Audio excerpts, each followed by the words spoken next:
So you can see the figure of open belt drive.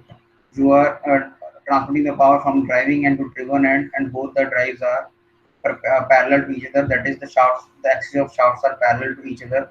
The direction of rotation of pulley A and pulley B is same as that to each other. That is, both are rotating in the clockwise direction. The end of the belt which is connecting the driving and driven end is called the slack side, and then end which is connecting the portion of the belt which is connecting the driving and driven end is called the tight side. मैं काफी बार मैंने repeat कर दिया मैं, लेकिन मैं जो नए स्टूडेंट्स अभी ज्वाइन किया उनके लिए मैं दोबारा रिपीट कर रहा हूँ ये। तो फिगर शोज आपके पता ही है कि जो ए है वो ड्राइविंग पुली है, क्योंकि यहाँ पे हमें एक्सटर्नल पावर मिल रही है, and we are transmitting the power from A and to B end. So the motion or the speed of the belt, speed of the driving pulley B is totally dependent on driving pulley A.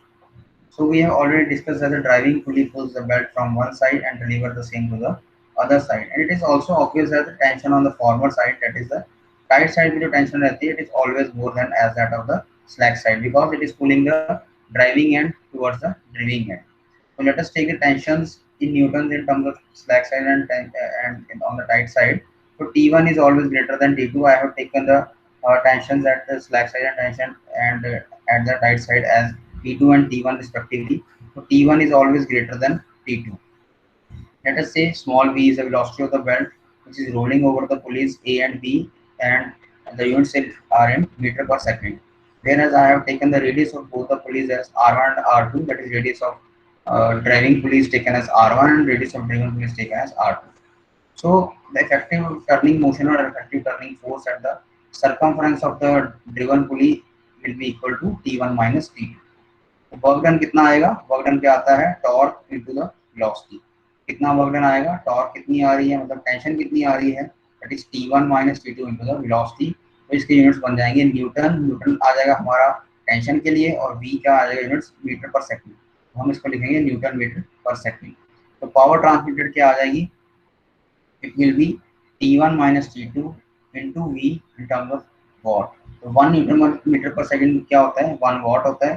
तो यहाँ हमने लिख दिया T1 minus T2 into velocity V, और इसके units आ जाएंगे watt. 1 watt is always equal to 1 newton metre per second. So अगर हम थोड़ी सी कंसिडरेशन इसमें ले लें कि later consideration will show that the torque is exerted on the driving pulleys T1 minus T2 into R1. That is we are considering the effect of radius of the driving pulley, that is जितना portion उसका जो है belt का वो driving पुली के ऊपर आ रहा है R1, उसको भी अगर हम कंसीडर कर रहे हैं तो तो हमारी जो torque exerted on the driven pulley और द फॉलोअर वो क्या आ जाएगी? T1 minus T2 into R2. लेकिन अगर हमने वर्क डन निकालना है तो वो आएगा velocity of the belt which is rolling over the driving and driven pulley. जितनी वेलोसिटी से वो बेल्ट जो है वो रोल कर रही है वो आएगा T1 minus T2 into V.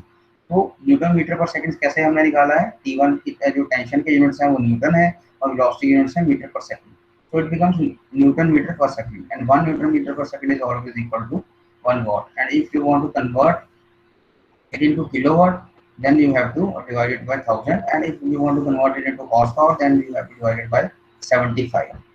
तो और अगर हमने टॉर्क निकालनी है यहाँ पे, तो हमें क्या निकालना पड़ेगा कि कितनी टेंशन जो ड्राइविंग पुली पे लग रही है और कितनी ड्रिवन पुली पे लग रही है, और उसको मल्टीप्लाई करेंगे हम उसके रेडियस ऑफ दैट रिस्पेक्टिव पुली. अगर हम ड्राइविंग पुली की टॉर्क निकाल रहे हैं that is T1 minus T2, उसमें टॉर्क आएगी और साथ में हमें उसके ड्राइविंग पुली के रेडियस से मल्टीप्लाई करना पड़ेगा.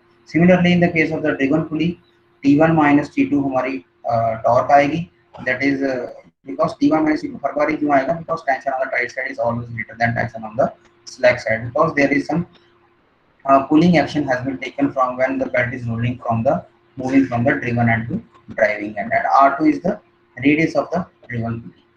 So we'll multiply that radius of the pulley with the difference between the tension, that will give us the torque exerted on the respective pulley. अगर हम torque driving पे निकाल रहे हैं चाहे driven पे निकाल रहे हैं, then we have to multiply the respective radius of that pulley.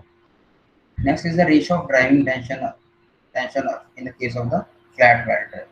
तो फ्लैट बेल्ट ड्राइव जो है, फ्लैट बेल्ट ड्राइव कौन सी है? यही है हमारी ओपन बेल्ट ड्राइव. तो जहाँ पे हमने निकालनी है रेशियो ऑफ ड्राइविंग टेंशन. ये हमारी ड्राइविंग टेंशन मतलब कि टाइट साइड और स्लैक साइड की जो टेंशन है वहाँ पे हमें क्या उसकी रेशियो क्या आती है इन the case of the flat belt drive. Flat belt drive मतलब हम रेक्टेंगुलर बेल्ट यूज कर रहे हैं जब, तो हमारे पास क्या उसकी टेंशन की रेशियो क्या आएगी? तो मैंने सपोज कर लिया कि T1 is the tension on the right side and T2 is the tension on the slack side, and I have assumed that theta is the angle of contact in radius. Angle of contact किस किस के बीच में है, पुली और belt के बीच में जितना angle बन रहा है at the centre of the pulley, that is called theta. आप देख सकते हैं that angle AOB is called theta angle. ठीक है, तो देखिए जब भी हमने ये हमारा क्या है, this is not a symmetrical portion, you can C in open belt drive. आपको सभी को आवाज आ रही है? Yes sir. Yes, sir. हाँ, तो you can C in open belt drive arrangement in this slide, that is ये अनसिमेट्रिकल है। यहाँ पे जो डायमीटर है ड्राइविंग पुली का और डायमीटर है ड्रिवन पुली का, they are not always equal to each other. तो कभी हो सकता है कि उसका डायमीटर ड्रिवन का स्मॉलर हो सकता है और कभी ड्राइविंग का भी स्मॉलर हो सकता है। तो यहाँ पे क्या है, we will in the case of the, आपने मैथमेटिक्स में पढ़ा है कि अगर हमारे पास किसी इरेगुलर शेप की अगर हमने इसका एरिया निकालना है या उसका पैरामीटर निकालना है या फिर अगर हमने उसका वॉल्यूम कैलकुलेट करना है, तो just take a smaller portion of that unsymmetrical figure. तो आप उसमें सिर्फ एक स्मॉलर पोर्शन लेते हैं और उसको उसमें वैल्यू कैलकुलेट करके बाद में इंटीग्रेट कर देते हैं from lower limit to higher limit. तो वो आपको क्या होता है, पूरे के पूरे irregular शेप का आपको एरिया या वॉल्यूम आप कैलकुलेट कर लेते हैं। Similarly in the case of the open belt drive, the belt is continuously rolling from driving to driven end, जहाँ पे भी हमारे पास क्या है, इरेगुलर जो है वो सरकमफ्रेंस या फिर इरेगुलर हमारे पास एरिया आ रहा है। तो यहाँ पे जब हमने टेंशन कैलकुलेट करनी है, तो similarly we have to consider the small portion of the belt which is in contact with the pulley. जहाँ पे मैंने एक स्मॉल पोर्शन, वैसे तो कांटेक्ट में जो पुली है वो कहाँ से आ रही है, फ्रॉम A टू B आ रही है, from A to P, P to Q, Q to D। ये वाला पोर्शन जो है पुली का, बेल्ट का, वो पुली के कांटेक्ट में आ रहा है। Similarly in the case of the driving pulley, जो वो लेफ्ट हैंड साइड पे है, जो जहाँ पे मैंने शो नहीं की है, सिर्फ मैंने ड्राइविंग एंड शो किया है, बिकॉज ड्राइविंग एंड से की हेल्प से ही हमारे पास क्या आती है, टाइट और टेंशन साइड, स्लैक साइड जो है वो हमें पता चलती है। तो when the belt is moving from driving to driven end, वो पोर्शन को हम बोलते हैं टाइट साइड, और जो पोर्शन हमारा ड्राइविंग से ड्रिवन एंड की तरफ जा रहा है उसको हम बोलते हैं स्लैक साइड। तो हम क्या करेंगे, इरेगुलर शेप में जहाँ पे हम इसका वॉल्यूम जो है या एरिया जो हम कैलकुलेट नहीं कर सकते, तो इसलिए हम क्या करेंगे, will take the small portion of the driven pulley, will take the small portion of driven pulley, will integrate it and put the limit from the lower limit to the maximum limit, कि कहाँ तक हमारा जो area है उस irregular shape का जा रहा है, और then we get the accurate picture of the ratio of the tension of the driving to the and driven side, that is in the case of the flat belt। जहाँ पे हमने flat belt ली है, तो flat belt में जो हमारा angle of contact है, मैंने सपोज कर लिया कि एंगल AOB इस थीटा है। तो मैंने यहाँ स्मॉल पोर्शन ले लिया थीटा का, डेल्टा थीटा स्मॉल पोर्शन ले लिया, और स्मॉल पोर्शन जो है बेल्ट का मेरा पुलिंग में कांटेक्ट में आ रहा है, दैट इज POQ, मैंने स्मॉल पोर्शन ले लिया, that is called delta theta. तो आपको पता है सेंटर से हमेशा आउटवर्ड की तरफ लगेगी नॉर्मल डायरेक्शन, क्योंकि उसको बाहर की तरफ धकेलने की कोशिश करेगी नॉर्मल डायरेक्शन। और जो मेरी अपोजिंग फोर्स है, अगर मेरी बेल्ट इस तरफ जा रही है, मतलब आप देख रहे हैं कि बेल्ट वहां से आ रही है, ड्राइविंग एंड से ऊपर से आ रही है, तो और किस तरफ जा रही है, ये T2 का एरो थोड़ा गलत लग गया फिगर में, ये राइट साइड होना चाहिए था, और ड्राइविंग पुली की तरफ बेल्ट आ रही है, और नीचे T1 से क्या हो रहा है कि ड्राइविंग एंड से जो बेल्ट है वो ड्राइविंग एंड की तरफ जा रही है ड्रिवन एंड से। तो जो F है हमारा, ये क्या है, जिस डायरेक्शन में हमारी डायरेक्शन ऑफ मोशन है उसके ऑपोजिट क्या लग रही है, हमारी फ्रिक्शनल फोर्स लग रही है, या फिर हमारी अपोजिंग फोर्स लग रही है F। ठीक है, तो इन द फिगर आप देख सकते हैं PQ जो है वो इक्विलिब्रियम में है सारी की सारी फोर्सेज में। तो T मैंने एक टेंशन ले ली है जो कि किस पॉइंट पे लग रही है, P पॉइंट पे लग रही है। तो अगर T पॉइंट जो है वो, जो P पॉइंट आप देख सकते हैं वो कौन सी साइड पे है, वो स्लैक साइड की तरफ है। तो यहाँ पे टेंशन T लग रही है, तो जो Q पॉइंट है वो किस साइड पे है, वो टाइट साइड पे है। तो इसका मतलब क्या है, Q पे जो टेंशन है वो एज कम्पेयर टू P क्या होगी, थोड़ी ज्यादा होगी, because Q point is towards the tight side. तो मैंने पहले ही बताया है कि जो टाइट साइड पे टेंशन होती है it is always greater than as compare to the slack side. तो T जो Q पे हमारी, आप कर्सर देख सकते हैं मेरे माउस का, कि जो Q पॉइंट है वहां पे क्या है, it is towards the tight side of the belt which is rolling over the police. तो जो हमारा Q है तो उसमें टेंशन थोड़ी ज्यादा आएगी as compare to the P point, because P point is towards the slack side and Q point is towards the right side. तो यहाँ पे जो हमारा डेल्टा, तो मैंने एक डिफरेंस ले लिया कि यहाँ पे मेरी टेंशन T है P पे, और मेरी Q पे टेंशन क्या है, T प्लस डेल्टा T, थोड़ा सा डिफरेंस है टेंशन का। तो यहाँ पे मैंने डेल्टा T ले लिया कि उससे थोड़ी सी ज्यादा है टेंशन, जो है डेल्टा T ज्यादा है एज कम्पेयर टू P। तो नॉर्मल डायरेक्शन मेरी क्या लग रही है, आरन लग रही है towards the right side of the कि ऑपोजिट साइड लग रही है। अगर बेल्ट इस तरफ मूव कर रही है लेफ्ट हैंड साइड, तो मेरी नॉर्मल एक्शन कहाँ लगेगी, ऑपोजिट लगेगी। And also the normal action is always perpendicular to the normal action is always perpendicular to the, किसके परपेंडिकुलर होती है, फ्रिक्शनल फोर्स की। तो फ्रिक्शनल फोर्स मेरी क्या आएगी, जो all know that mu into RN, that is the product of the frictional force is always directly proportional to the normal direction.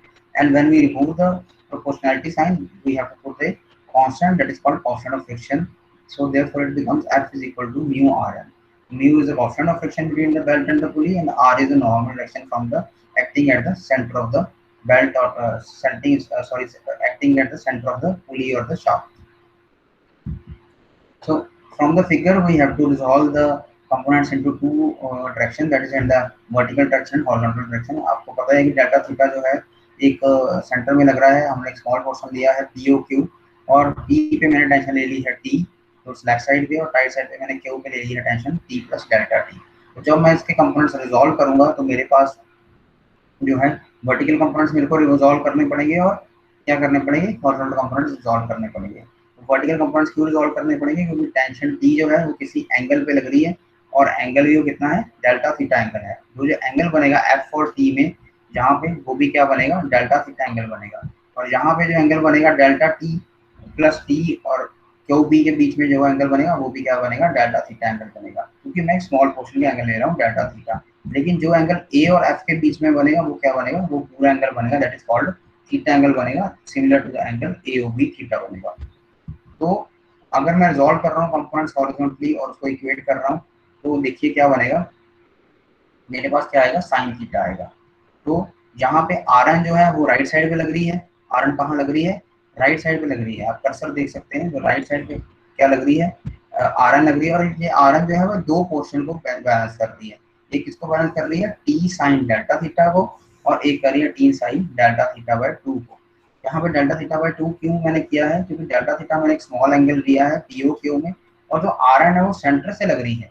तो इसका मतलब है जो एंगल होगा पी ओ आर एन और आर एन ओ क्यू, ये angle किस में डिवाइड हो जाएगा, that R N is dividing that whole angle into the two portion, that is delta theta by 2।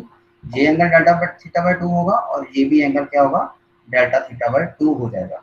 तो यहाँ पे इन दोनों का जब मैं हॉरिजॉन्टल कंपोनेंट लूंगा टी का और delta T, T plus delta T का, तो ये मेरा टी प्लस डेल्टा टी का क्या आएगा, हॉरिजॉन्टल कंपोनेंट आएगा T plus delta T into sine delta theta by 2। और यहाँ पे सिमिलरली क्या आएगा, T into sign of delta theta by 2, क्योंकि यहाँ पे मेरी टेंशन सिर्फ टी है स्लैक साइड में, और राइट साइड में मेरी टेंशन क्या है, टी प्लस डेल्टा टी है। तो आप फर्स्ट लाइन देख सकते हैं, हमारी फर्स्ट इक्वेशन बन गई R N is equal to T plus delta T into sine delta theta by 2 plus T sine delta theta by 2। मतलब क्या है, मेरी जो दो फोर्सेस थी, एक स्लैक साइड पे लग रही थी, एक राइट साइड पे टेंशन लग रही थी, उन दोनों के जो हॉरिजॉन्टल कंपोनेंट है जो इस तरफ लगेंगे, लेफ्ट हैंड साइड की तरफ लगेंगे, उसका एक कंपोनेंट बनेगा T sine delta theta by 2, और दूसरा बनेगा T plus delta T sine delta theta by 2। उन दोनों को जब हम ऐड करेंगे and that will be equal to R N, तो वो आर एन के इक्वल बन जाएगा। तो लेकिन अगर डेल्टा थीटा हमने बहुत स्मॉल एंगल लिया है, तो मैथमेटिक्स कहती है कि साइन डेल्टा थीटा बाय 2, अगर डेल्टा थीटा, अगर कोई भी एंगल हमारा बहुत स्मॉल है, तो sine of that angle is always equal to that angle. अगर साइन 1 डिग्री की वैल्यू निकालेंगे तो हमेशा वो साइन क्या आएगी, 1 के बराबर ही आएगी। साइन 0 डिग्री की वैल्यू निकालेंगे तो वो 0 ही आएगी। तो सिमिलरली अगर साइन डेल्टा थीटा बाय 2 हमारा स्मॉल एंगल है, तो हम उसको लिख सकते हैं sign delta theta by 2 can be replace by delta theta by 2। तो मैंने यहाँ पे साइन को रिप्लेस कर दिया सीधा ही डेल्टा थीटा बाय 2 से। तो ये बन गया R N is equal to T plus delta T into delta theta by 2 plus T into delta theta by 2। मैंने फिर क्या किया, इसको अंदर मल्टीप्लाई करवा दिया, ये बन गया T delta theta by 2 plus T delta theta by 2, अंदर मल्टीप्लाई हो गया, plus T into delta theta by 2। लेकिन यहाँ पे देखिए डेल्टा टी और डेल्टा थीटा बहुत दोनों टर्म्स बहुत स्मॉल हैं। अगर दो स्मॉल टर्म्स को अगर हम मल्टीप्लाई करेंगे आपस में, तो वो और भी ज़्यादा उनका प्रोडक्ट जो है वो काफ़ी स्मॉल हो जाता है, इसलिए हम इसको नेग्लेक्ट कर देंगे। तो मेरे पास आ जाएगा T delta theta by 2 plus T delta theta by 2। इन दोनों को जब मैं ऐड करूंगा तो ये बन जाएगा, हाफ पोर्शन इसका है हाफ इसका है, तो मेरा 1 बन जाएगा, that is T delta theta बन जाएगा। तो ये मेरी सेकंड इक्वेशन आ गई। सिमिलरली अगर मैं रिजॉल्व कर रहा हूँ अपना वर्टिकल कंपोनेंट, तो वर्टिकल कंपोनेंट में मेरे पास क्या आएगा, आप देख सकते हैं, मैं पीछे जा रहा हूँ फिर दोबारा फिगर के, कि इस तरफ क्या लग रहा है, कॉस थीटा का कंपोनेंट लग रहा है ऊपर की तरफ, यहाँ पे लग रहा है कॉस का कंपोनेंट, और यहाँ पे एक कंपोनेंट लग रहा है कॉस का। और यहाँ पे देखो ऊपर की तरफ कौन से कंपोनेंट लग रहे हैं, दो कंपोनेंट लग रहे हैं, एक फ्रिक्शनल फोर्स का कंपोनेंट लग रहा है और एक स्लैक साइड की टेंशन का कंपोनेंट लग रहा है। लेकिन उन दोनों कंपोनेंट्स को कौन बैलेंस कर रहा है, सिर्फ एक कंपोनेंट बैलेंस कर रहा है, that is acting vertically downward. जो वर्टिकली डाउनवर्ड एक्ट कर रहा है, टी प्लस डेल्टा टी का component, that is T plus delta T into cos of delta theta by two. Vertical component मेरा यहाँ पे क्या आ गया, cos delta theta by two आ गया। तो यहाँ पे जो मेरा कंपोनेंट आया है, देखिए ऊपर दो फोर्सेस लग रही है और नीचे एक फोर्सेस है, मतलब उन दो फोर्सेस को मेरा एक जो है फोर्स वो बैलेंस कर रही है। समझ आ रहा है सभी को? Yes sir. हाँ, तो यहाँ पे क्या है कि आप देख सकते हैं दो फोर्सेज लग रही है, मेरी एक स्लैक साइड की टेंशन और एक मेरी फ्रिक्शनल फोर्स जो लग रही है, और इन दोनों फोर्सेस को बैलेंस कर रहा है मेरा एक इस फोर्स का कंपोनेंट। कौन सा कंपोनेंट है वो, T plus delta T into cos of delta theta by two, और ऊपर लग रहा है मेरा F plus T cos delta theta by two. तो आप देख सकते हैं यहाँ पे F plus T cos delta theta by two is equal to T plus delta T into cos delta theta by two. तो एफ की वैल्यू हमें पता है क्या होती है, it is mu R N होती है, ठीक है। तो मैं इसको कॉस को उधर लेके चला गया, तो ये एफ इज इक्वल टू बन गया मेरा vertical force, that is T plus delta T cos delta theta by two, और उसको मैंने इधर लेफ्ट साइड से राइट साइड शिफ्ट कर दिया, तो ये माइनस साइन आ जाएगा, minus T cos delta theta by to. आपको पता ही है अगर डेल्टा थीटा बाय टू या डेल्टा थीटा अगर कोई भी एंगल थीटा स्मॉल हो रहा है, तो अगर साइन थीटा लेंगे तो वो थीटा आ जाएगा, एंगल वही एंगल की वैल्यू आ जाएगी। लेकिन अगर कॉस काफी स्मॉल है और एंगल काफी स्मॉल है, तो कॉस अगर हम स्मॉल एंगल की तरफ जाते रहेंगे तो cos zero is always one. इसलिए cos delta by theta by two को मैंने क्या लिख दिया, वन लिख दिया, क्योंकि कॉस का एंगल जितना छोटा होगा उतना ही वो उसकी वैल्यू जो है वो वन के पास जाएगी। और अगर साइन के थीटा की वैल्यू, साइन के एंगल की वैल्यू काफी स्मॉल होगी, तो वो उसी एंगल के पास उसकी वैल्यू जाएगी। तो यहाँ पे मैंने डेल्टा थीटा काफी स्मॉल है, इसलिए मैंने क्या कर दिया, cos delta theta by two को वन लिख दिया। तो यहाँ पे मेरा बन गया mu R N is equal to T plus delta T minus T, मतलब cos delta theta by two मैंने क्या लिख दिया, वन लिख दिया। यहाँ से टी और टी कैंसिल हो जाएंगे, तो मेरे पास सिर्फ क्या बचेगा, डेल्टा टी। तो इसको मैंने रीअरेंज किया, तो ये R N is equal to क्या आ जाएगा, डेल्टा टी, और ये म्यू यहाँ पे मल्टीप्लाई हो रहा था, यहाँ पे जाके डिवाइड हो जाएगा, तो it becomes equal to delta T by mu. So similarly, if you can see from the equations of second and equation 4, you can see that left hand side of both equations is equal, that is Rn. तो Rn ही आ रहा है, second equation में भी Rn की value ये आ रही है t delta theta, और फोर्थ इक्वेशन में भी Rn की वैल्यू आ रही है delta t by mu.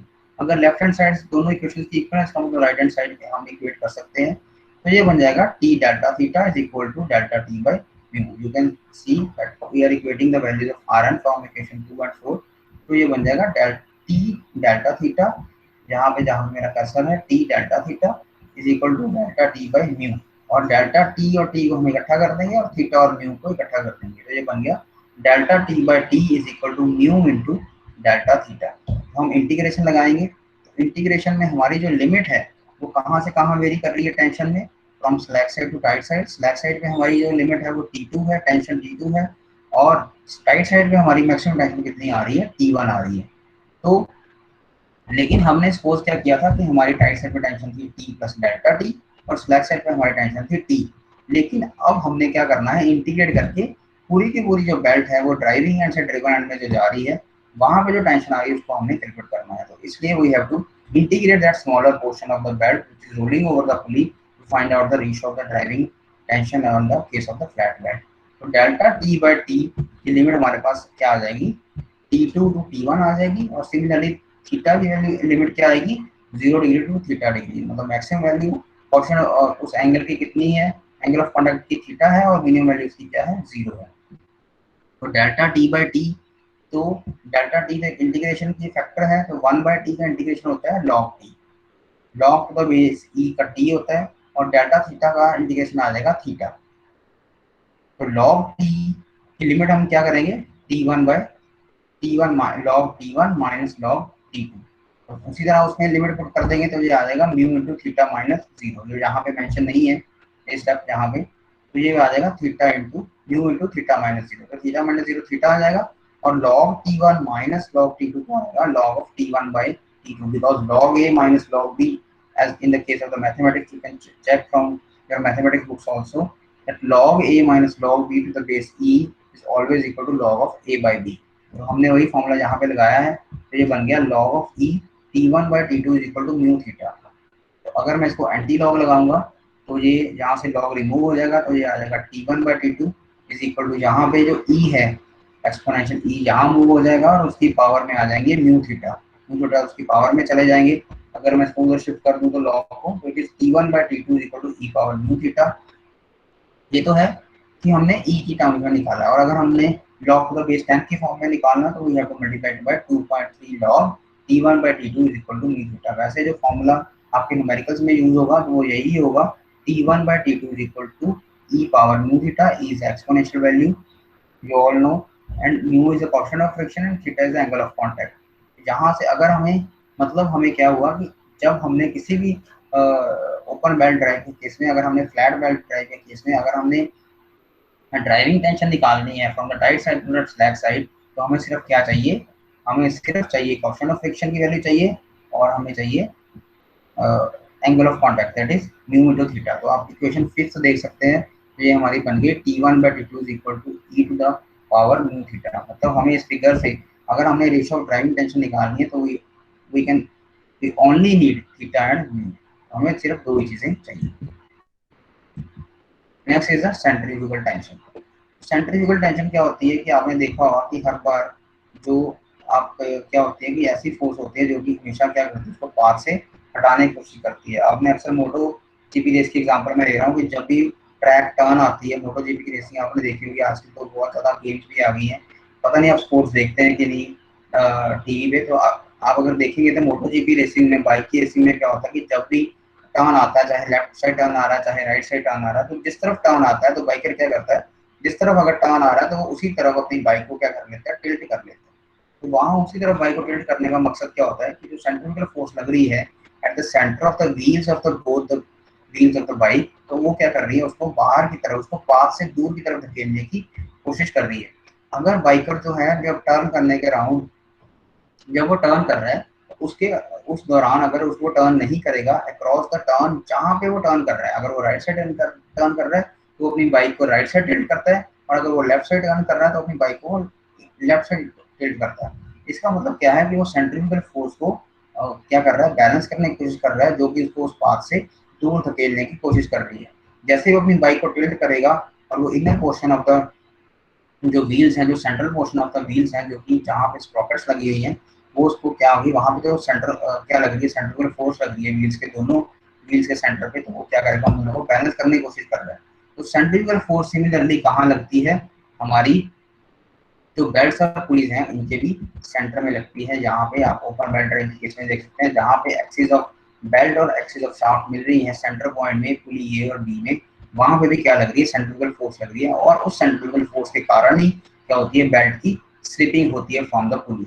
Similar in the case of the Moto GP racing, जो बाइक की रेसिंग होती है वहां पे भी जो बाइकर है वो बाइक को टिल्ट करता है, इस तरह से टिल्ट करता है ताकि वो सेंट्रीफ्यूगल फोर्स को बैलेंस कर पाए, उस टेंशन को बैलेंस कर पाए, जिसके कारण सेंट्रीफ्यूगल फोर्स कॉज हो रही है ताकि वो स्किड ना हो पाए. आपने अक्सर देखा होगा कई बार टिल्ट करने के दौरान ही जो मोटो जीपी रेसिंग वाले बाइक रेसिंग में बाइकर जो है वो स्किड कर जाती है उसकी बाइक, और वो बहुत ज़्यादा दूर जाके गिरता है. क्या होता है, वहाँ पे वो टिल्ट करने में थोड़ी सी नादानी कर देता है और वहाँ पे वो सेंट्रीफ्यूगल फोर्स को बैलेंस नहीं कर पाता, और जितनी भी सेंट्रीफ्यूगल फोर्स के कारण टेंशन हो रही है, टेंशन के कारण उसमें सेंट्रीफ्यूगल फोर्स क्रिएट हो रही है, वो बैलेंस नहीं हो पाती और वो अपने पास से काफी दूर चला जाता है. Similarly in the case of the belt and drive, the belt is continuously rolling from the driving end to the driven end to transmitting the power from one end to other end.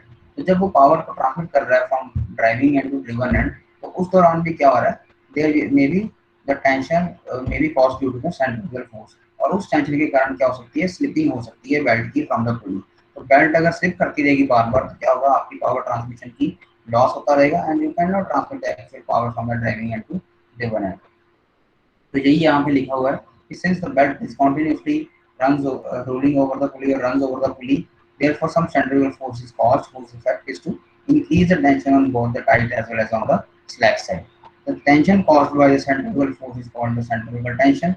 At lower belt speed, that is less than the 10 meter per second, the centrifugal tension or centrifugal force is very less. But at the higher speed, that is at the speed more than 10 meter per second, at the velocity 10 meter per second, its effect is quite considerable and thus it should be has to be considered.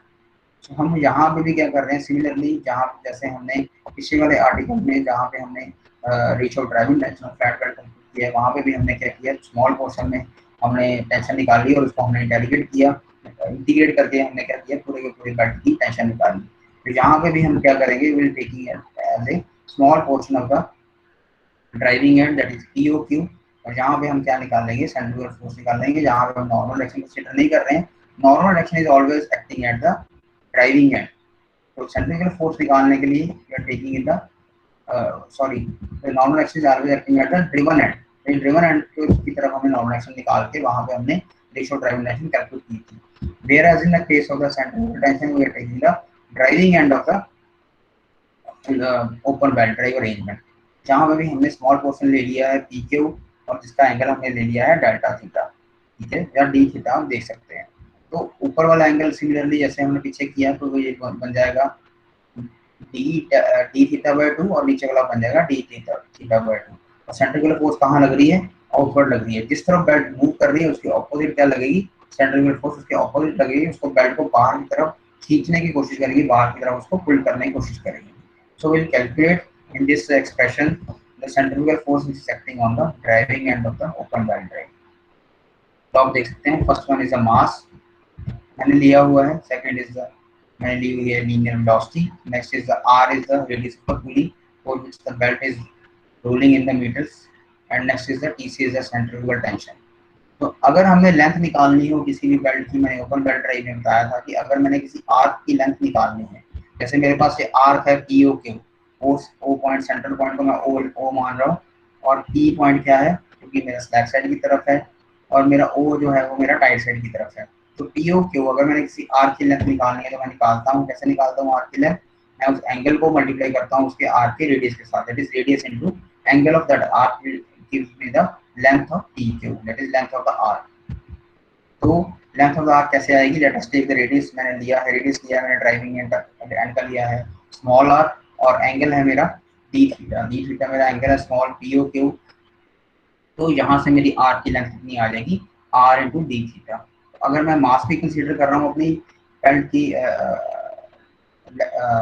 की length का मास भी consider कर रहा हूँ PQ का, तो मेरा आ जाएगा ये M into R into D theta. तो सेंट्रीफ्यूगल फोर्स मेरी क्या होती है, ये इसका फॉर्मूला होता है mv स्क्वायर बाय r। आप देख सकते हैं अपनी फिजिक्स की बुक में देख सकते हैं सेंट्रीफ्यूगल फोर्स का फॉर्मूला होता है mv square by r, that is m is mass, v is the square of the velocity and r is the radius of the पुली। तो m मैंने क्या ले लिया है, m मैंने कैलकुलेट किया जहाँ पे ऊपर वो क्या आया है mrd theta, that is length. सिर्फ मैंने कितनी लेंथ का वेट कितनी लेंथ का मास कैलकुलेट किया है, सिर्फ PQ का कैलकुलेट किया है, तो ये मेरा आ गया है mr/d थीटा। तो मैंने m की वैल्यू यहाँ पुट कर दी mrd theta into v square by r, ठीक है। तो r और r मेरा कैंसिल हो जाएगा, ये बन जाएगा mv square into d theta, ठीक है। तो यहाँ पे भी मेरी क्या है, सेंट्रीफ्यूगल फोर्स जो है वो एक साइड पे लग रही है और बाकी मेरे जो कंपोनेंट्स हैं वो उसको मुझे बैलेंस करना पड़ेगा, क्योंकि मेरे जो कंपोनेंट्स हैं सेंट्रीफ्यूगल फोर्स के, सेंट्रीफ्यूगल टेंशन के, एक स्लैक साइड पे लग रहा है और एक टाइट साइड पे लग रहा है। तो मेरे को इस सेंट्रीफ्यूगल फोर्स को बैलेंस करने के लिए I have to divide the components of centrifugal tension into two way, that is in the horizontal direction and in the vertical direction।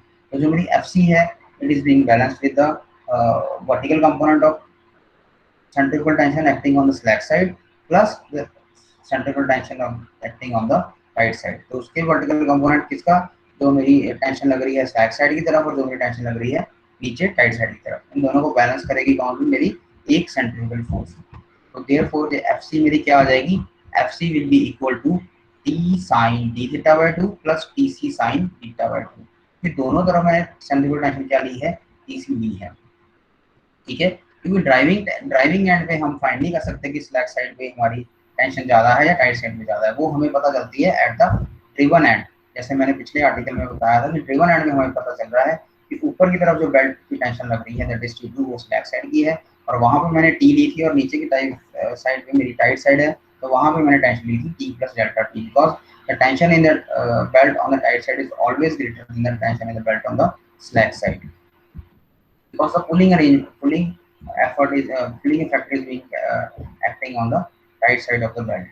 So FC becomes when I am resolving the forces in the horizontally and equating the equations as, so it becomes equal to centrifugal force becomes equal to TC sin d theta by 2 plus TC sin d theta by 2. Since अब मैंने पिछले article में बताया कि अगर angle small होगा तो sin theta will always equal to theta. So I'll put sin that d theta by 2 as d theta by 2. So it becomes TC d theta by 2 plus TC d theta by 2 is equal to FC.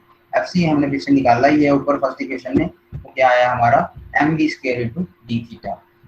तो यहाँ पे ये क्या आ गया 2 TC, ये दोनों plus हो जाएंगे सेम ही है, तो ये बन जाएगा 2 TC d theta by 2 is equal to m d theta is equal to sorry into v square. तो d थीटा d से कैंसिल हो जाएंगे और 2 और 2 भी कैंसिल हो जाएंगे. तो मेरा TC that is centrifugal tension मेरी क्या आ जाएगी mv स्क्वायर. क्या आ जाएगी मेरी सेंट्रिफिकल टेंशन mv स्क्वायर. ठीक है. तो अगर मैं सेंट्रिफिकल टेंशन को अकाउंट में ले रहा हूँ तो मेरी टेंशन टाइट साइड पे क्या आएगी T1 plus TC. Tight side में टेंशन क्या आएगी T1 प्लस TC. और अगर मैं स्लैक साइड में भी सेंट्रिफिकल टेंशन कंसीडर कर रहा हूँ तो मेरी टेंशन आएगी T2 plus TC, because tight side में मैंने टेंशन मानी है T2 और स्लैक साइड में मैंने टेंशन मानी है T1. तो दोनों जगह पे मैंने T1 को प्लस कर दिया. तो अब हम देखते हैं कि अगर सेंट्रिफिकल टेंशन जो है मैं कंसीडर कर रहा हूँ अपने आर्टिकल में या अपने न्यूमेरिकल प्रॉब्लम में या अपनी बैलेंसिंग में कंसीडर कर रहा हूँ, तो क्या पावर ट्रांसमिशन पे उसका कोई इफेक्ट पड़ रहा है. तो पहले पावर ट्रांसमिशन हमारी क्या आई थी जब हमने टेंशन कंसीडर नहीं की थी सेंट्रिफिकल टेंशन, तो मेरी पावर आई थी, मैं वापस इसी स्लाइड पे आ गया 23rd स्लाइड पे. तो जहां पे पावर ट्रांसमिशन आई थी T1 minus T2 into V, that is the product of difference between the tensions into the velocity with which the belt is holding over the police, that is V meter per second. तो मैंने यहाँ पे T की value क्या put करनी है वहां पे T1 plus TC, बिकॉज मैं TC क्या ले रहा हूँ सेंट्रिफिकल टेंशन, वो भी मैंने इसमें ऐड की है, और T2 plus TC, because TC क्या है tension acting on the slack side that is centrifugal tension. तो यहाँ पे मैंने T1 की वैल्यू ले ली T1 plus TC और T2 की वैल्यू क्या ले ली T2 plus TC, that is जहाँ पे मैंने सेंट्रिफिकल टेंशन ऐड कर दी और ऊपर भी सेंट्रिफिकल टेंशन ऐड कर दी. और जो मैंने फॉर्मूला पीछे यूज किया था that is power is equal to T1 minus T2 into V. यहाँ पे मैंने टेंशन दोनों पुट कर दी, तो ये आ गई मेरी T1 plus TC मैंने पुट कर दी यहाँ पे. आप मेरा कर्सर देख सकते हैं T1 plus TC यहाँ पुट कर दी और T1 plus TC यहाँ पे भी पुट कर दी.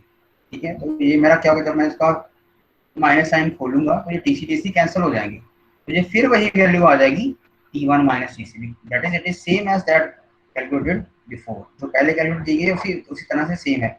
इसका मतलब क्या हुआ, इसका मतलब ये हुआ कि अगर हम सेंट्रिफिकल टेंशन को कंसीडर कर भी रहे हैं हमारे न्यूमेरिकल प्रॉब्लम में या फिर हमारी डिजाइन प्रॉब्लम में, तो वहां पे सेंट्रिफिकल टेंशन का कोई भी इफेक्ट नहीं पड़ रहा ऑन द टाइट साइड और ऑन द टेंशन साइड और ऑन द स्लैक साइड. लेकिन उसका बेल्ट के ऊपर इफेक्ट पड़ रहा होगा, लेकिन पावर ट्रांसमिशन के ऊपर कोई भी इफेक्ट नहीं पड़ रहा. पावर ट्रांसमिशन अगर हम सेंट्रिफिकल टेंशन कंसीडर नहीं करते हैं तो भी T1 minus T2 into V आएगा, और अगर मैं कंसीडर कर रहा हूँ तो ये प्रूव हो रहा है कि तब भी मेरा जो पावर ट्रांसमिशन है वो क्या आएगी difference between the tension in the tight side and the slack side and the product of into multiplied by the velocity of the belt with which it is rolling over the police.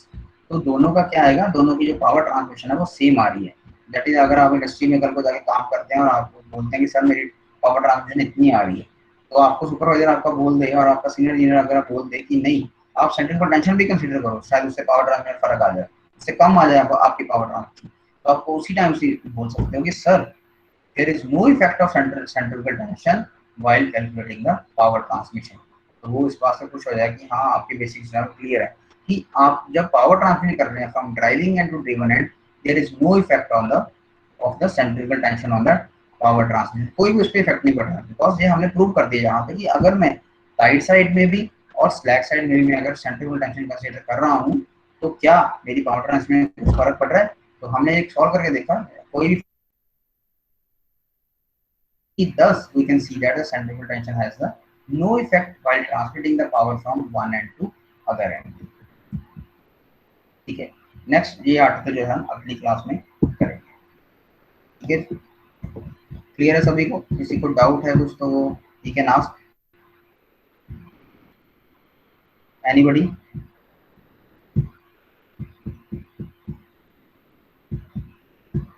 हाँ जी आवाज आ रही है सभी को? No और sir, हाँ जी। आवाज आ रही है, आवाज आ रही है, आवाज आ रही अच्छा, क्लियर है सभी को बेटे? है। Yes sir. क्लियर है? किसी को डाउट है तो बेटे वो पूछ सकता है वैसे। Anybody having doubt? Mohit, Arman, Aditya, David, if you have any doubt you can ask. These are very important topics from exam point of view.